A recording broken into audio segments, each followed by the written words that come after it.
Welcome to Rotting Jewels. My name is Dana. For new visitors, I have almost 2 years worth of what I like to call active research on the topic we're going to discuss today on my YouTube channel, and I will link that in the description along with my link tree. For returning ears and eyes, especially those asking about a book, let's see if I can get my thoughts in order first, shall we? Today, we are going to begin a long journey of challenging the public consumption narratives of the Process Church of the Final Judgment.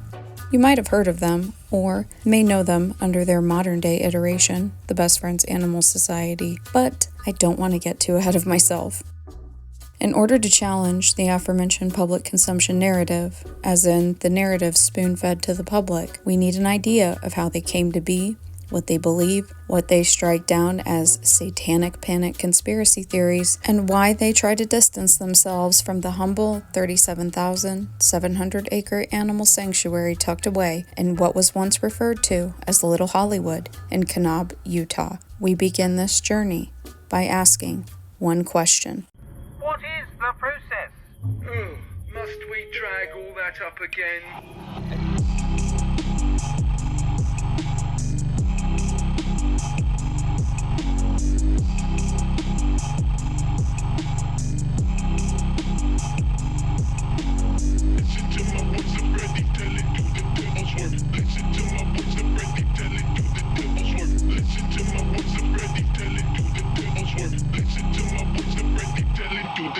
Is it old to the death? Better hold your breath. In this cell, I prevail. Freddy said from hell, ring the bell when you're finished. I'm a grown man and win it. Sacrifice it to the demons. Know I love it when you screaming. Commit to your thought. Do it now while you lost in the darkness. You will never wake up so conscious, anxious. Why are you so scared of feeling pain, bitch? Devil in your soul, cut it now and then you'll go.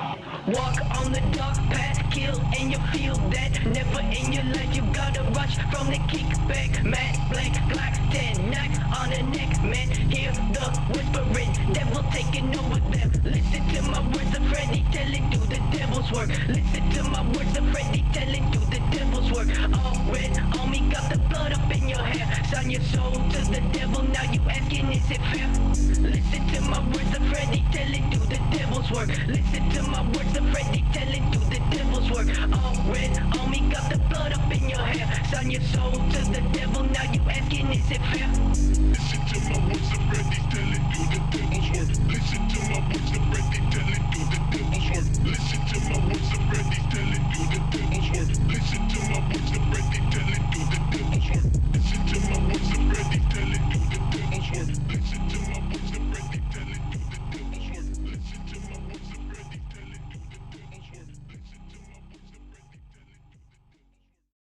What is the process? Oh my gosh. I don't think I could answer that. What is the process? I can't describe it. What is the process? Uh-huh.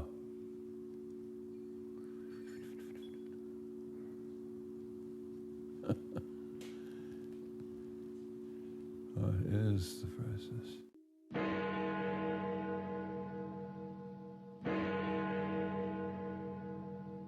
So, just what is the process, or process, depending on what part of the world you're from? Let's go ahead and start with the most basic answer, Wikipedia. I know, but surprisingly enough, the opening hits most of the propaganda marks pushed by processians today, so I think this is a fruitful exercise. It reads, "The Process Church of the Final Judgment, also known as the Process Church, was a British religious group established in 1966 and disestablished in the 1970s. Its founders were the English couple Mary Ann McLean and Robert de Grimston, who spread the group's practices across parts of the United Kingdom and United States in the late 1960s and early 1970s. The Process Church's beliefs have been described as a kind of neo-Gnostic theology. McLean and de Grimston initially met as members of the Church of Scientology in the early 1960s. The duo were ejected from the church in 1962 and married the following year. They started a brief Scientology splinter group named Compulsions Analysis, which incorporated new religious elements. This developed into the Process Church, which was established in London in 1966.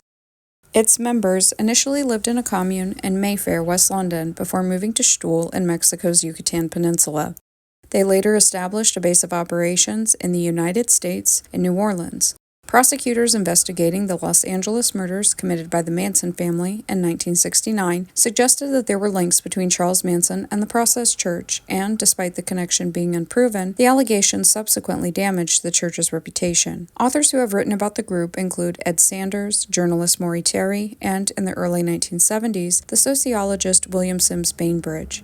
In 1974, McLean and DeGrimston separated. The latter tried to continue the group with a small following, but this folded in 1979. McLean retained the allegiance of the majority of church members, later reforming the group as the Foundation Church of the Millennium and a series of other names, which focused explicitly on Christian faith. In 1982, the Foundation Faith of God moved its base to Utah, where it established an animal rescue refuge in Kanab. So that's what Wikipedia tells us. I was somewhat pleasantly surprised, but still ultimately disappointed, as one, I'm sure, has come to expect with Wikipedia. The most well-known official processian, one could argue, is the late Timothy Wiley. You may know him from Hamilton's Pharmacopoeia, a show on Vice that featured Wiley as a PCP advocate, among other things, in 2016.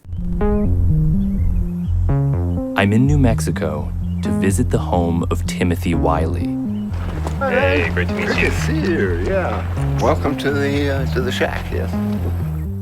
A spiritualist and founding member of the Process Church, who used PCP to inspire his artwork and a mythology in which the Garden of Eden's serpent is revealed to be an ancient race of space gypsy philosophers. Timothy Wiley didn't just love PCP, he loved writing books. Many of these books are written in the third-person perspective of his Watcher, and Wiley's physical body referred to as Mind Host, the Watcher concept being sort of an alien guide or guardian angel. Long story short, yes, they are a difficult read. His writings include Data Factor, Dolphins, Extraterrestrials, Angels, Adventures Among Spiritual Intelligences, 1984, Dolphins, Extraterrestrials, and Angels, 1990, Ask Your Angels, A Practical Guide to Working with the Messengers of Heaven to Empower and Enrich Your Life, 1992, Dolphins, Telepathy, and Underwater Birthing, Further Adventures Among Spiritual Intelligences, 1993, The Practical Guide to Contacting Your Angels Through Movement, Meditation, and Music, 1995, Adventures Among Spiritual Intelligences, Angels, Aliens, Dolphins, and Shamans, in 2001, The Helianx Proposition, or The Return of the Rainbow Serpent, in 2008, and Love, Sex, Fear, and Death, The Inside Story of the Process Church of the Final Judgment, in 2009. I pause here because this is going to be the public narrative that we start with. Where better to go than the source itself, someone on the inside? But this isn't where he stops. In 2011, The Return of the Rebel Angels, The Urantia Mysteries, and the Coming of Light. Again in 2011, Propaganda and the Holy Writ of the Process Church of the Final Judgment, including The Gods on War, read by Timothy Wiley, Genesis Breyer Peorage, Lydia Lynch, and Adam Parfrey, Confessions of a Rebel Angel, The Wisdom of the Watchers and the Destiny of Planet Earth in 2012, The Revolt of the Rebel Angels, The Future of the Multiverse in 2013, Rebel Angels in Exile, Pleiadians, Watchers, and the Spiritual Quickening of Humanity in 2014, The Wisdom of the Watchers, Teaching of the Rebel Angels on Earth's Forgotten Past in 2015, and finally, Awakening of the Watchers, The Secret Mission of the Rebel Angels in the Forbidden Quadrant in 2016. His Watchers series, or The Rebel Angels, is where he's writing in third person, and one would think that his discussion about the Process Church of the Final Judgment ended with the Propaganda and the Holy Writ in 2011, but you would be mistaken. Throughout each of these series, Timothy Wiley divulges secrets inside of the church, scandals, and narratives that contradict what we are told. I won't place assumption on his motivations, at least not here. You can find that on my YouTube. We are here to evaluate not just Wiley's words, but the history of the Process Church itself. He does provide insight that cannot be found anywhere else. We will also be using Ed Sanders' book, The Family, and, as the timeline progresses, Maury Terry's The Ultimate Evil.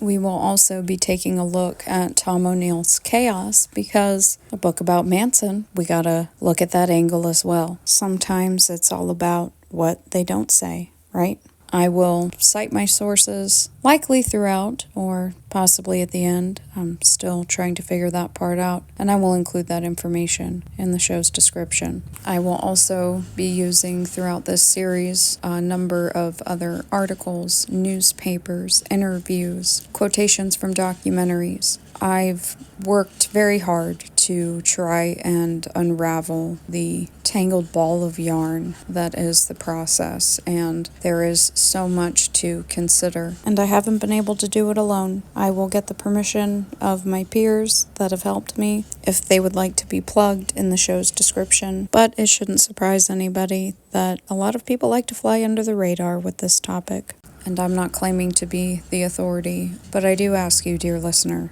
to reconsider everything that you've been told about this kooky counterculture movement that disbanded in 1974. From the foreword of Love, Sex, Fear, and Death, Timothy Wiley discussing the group coming together, including Genesis Peorage of the Temple of Psychic Youth. I love the colorful clothes she wears, and the way the sunlight plays upon her head. William Morrison of Skinny Puppy.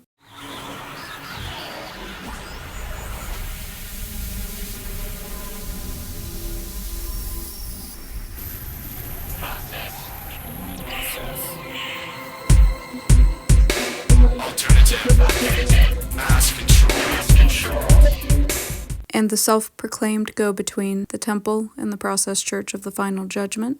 Adam Parfrey of the publishing company Feral House and Process Media. These are all figures that will continue to remain prominent when we discuss the neo-process movement and the Satanic Temple itself. So Timothy Wiley and this ragtag group get together and start brainstorming and creating a book that finally told the truth behind this thoroughly secretive and mysterious cult. For a cult it was, although we would have never thought of ourselves in those derogatory terms. Yet the process did have all of the hallmarks of a cult. Charismatic and autocratic leaders, devotion to an unconventional ideology, personal poverty, obedience, celibacy from time to time, and a strict hierarchy with secrets held between the levels. It was a hard life, yet full of excitement and challenges in which we were pushed and pushed ourselves to our limits. We were young and it was London in the mid-1960s, still recovering from a devastating war, and now facing the apparent certainty of an atomic conflagration. The dreadful smog that would settle over the city became an apt metaphor for the general state of consciousness in England at that time. It seemed inevitable that the bombs would fall again. For us, war was still a recent reality, and we viewed life through the lens of the impending apocalypse. We were convinced the world was ending.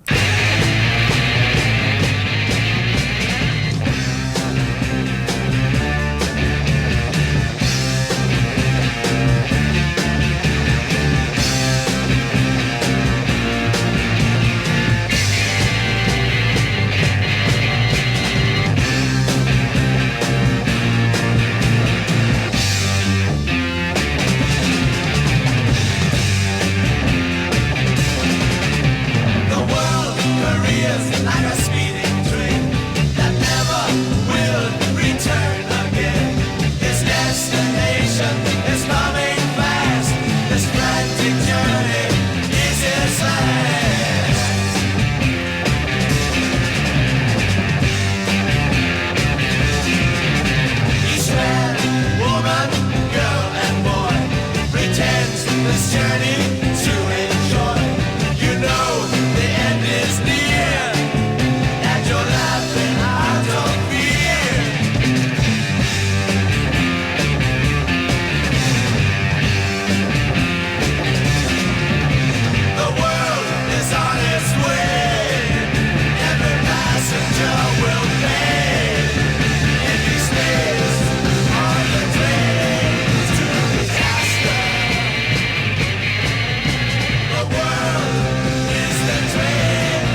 When we saw our message of doom and imminent destruction ignored and ridiculed, we turned our back on the world and became increasingly insular and secretive. It was this withdrawal that directly resulted in so many misconceptions and wild rumors that have continued to circulate about the process. Less than a handful of the original members of the process inner circle have left the community over the years, and each would have a different story to tell. An experience as profound as time spent in a cult is bound to be highly personal. To open up the viewpoint in this book, therefore, I asked half a dozen ex-members of the community for some of their adventures and anecdotes. Some will have spent their time in the foundation faith of the millennium, and others only in the process, but their viewpoints serve to broaden what is otherwise a distinctly personal account. As someone who was there from the beginning, I had the opportunity to watch while an original and effective psychotherapeutic system was gradually usurped and bent to the desires and fantasies of one terrifyingly powerful woman, Mary Ann McLean Moore de Grimston de Pyer. A fundamental reason for my writing this book has been an attempt to understand this strange woman and the extraordinary hold she had over me and so many others. Since I left the community 30 years ago, I've long since made my peace with the remaining members, although I doubt if they will appreciate my writing this book. So much of the secrecy associated with the process stemmed from Mary Ann that it's only now, when she has passed on, that it feels appropriate to let the fresh air in and to get across something of the internal dynamics, both the good and the bad, of the apocalyptic cult that gathered around her. Timothy Wiley stated that Mary Ann and her e-meter were profound and deeply revealing, but said that Mary Ann was dismissive of the way Ron Hubbard had trained his Scientologists to use the machine, laughing that all he was doing with the e-meter was turning people into little Hubbards. As an aside from me, funny how that works, isn't it? Here's a bit from the old Hubs himself. And that was 15 years ago, and this book still sells as a bestseller every year. What was this called? Dianetics, the Modern Science of Mental Health. Now, why did the name change? Because Dianetics is through mind, do you see, and is in essence actually a mental study. Scientology had to be broadened because it was more firmly established that man was a spirit after that, and you couldn't go along with the same word. Timothy Wiley again. There are those who have had the process pegged as a criminal enterprise, as the satanic masterminds, for example, behind Manson and Berkowitz. A wandering band of members of a so-called religious cult with a leader they call Jesus has had 3 of its followers arrested in the investigation of the murder of Sharon Tate and 6 others. Those arrested are 2 women and 1 man, and the Los Angeles police said they would ask murder indictments against several others. 5 women are being held as material witnesses. Floyd Calber, the news of the arrest of suspect David Berkowitz. Jane, the man's name is David Berkowitz. He is an unmarried 24-year-old postal worker. He's a veteran of Korean service with the United States Army. When he was arrested late last night in his apartment in Yonkers, New York, he told the officers, "Okay, you've got me." They will likely continue to peddle their lucrative myths. The truth, I'm relieved to say, is not quite so dramatic. Our secrets were not of that nature. In fact, the process was generally law-abiding. One of the only times I recall that we decided to deliberately break the law was to smuggle a German Shepherd across the English Channel. Yet, because there was an enigmatic woman who insisted on personal secrecy at the center of the process, this cast a shadow over everything we did. It created an aura of mystery around the group that no one on the outside has yet been able to penetrate. What was really going on in the community, through its various different iterations, I believe, was far more interesting and revealing than all the misconceptions published about the Process Church over the years. For all its many ironies and the betrayal of original dreams of hoping to change the world, perhaps it is no bad thing that the process has ended up as best friends in Animal Sanctuary in Utah.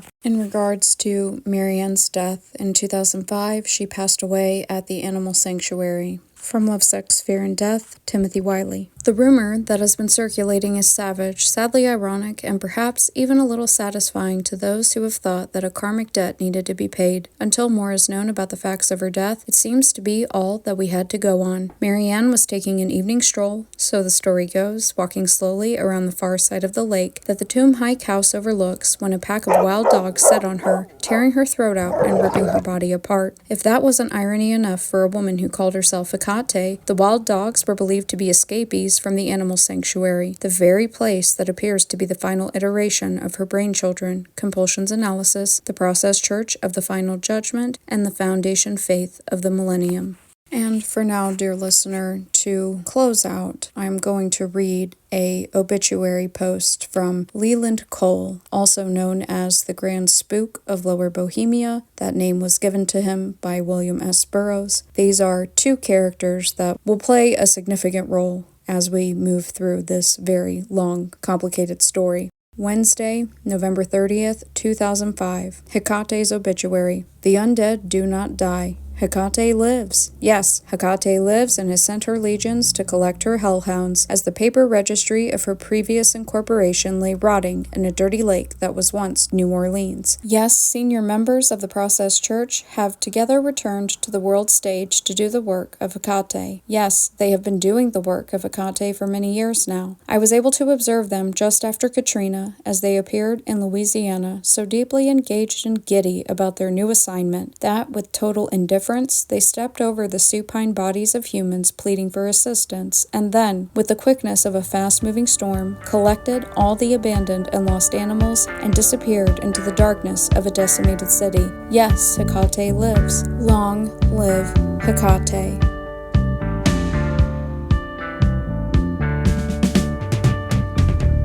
I've had nothing but bad luck since the day I saw the cat at my door. So I came into you, sweet lady, answering your mystical call. Crystal ball on the table, showing the future, the past. Same cat with them evil eyes, and I knew it was a spell she cast. She's just a devil woman with evil on her mind. Beware the devil woman, she's gonna get you. She's just a devil woman with evil on her mind. Beware the devil woman, she's gonna get you from behind.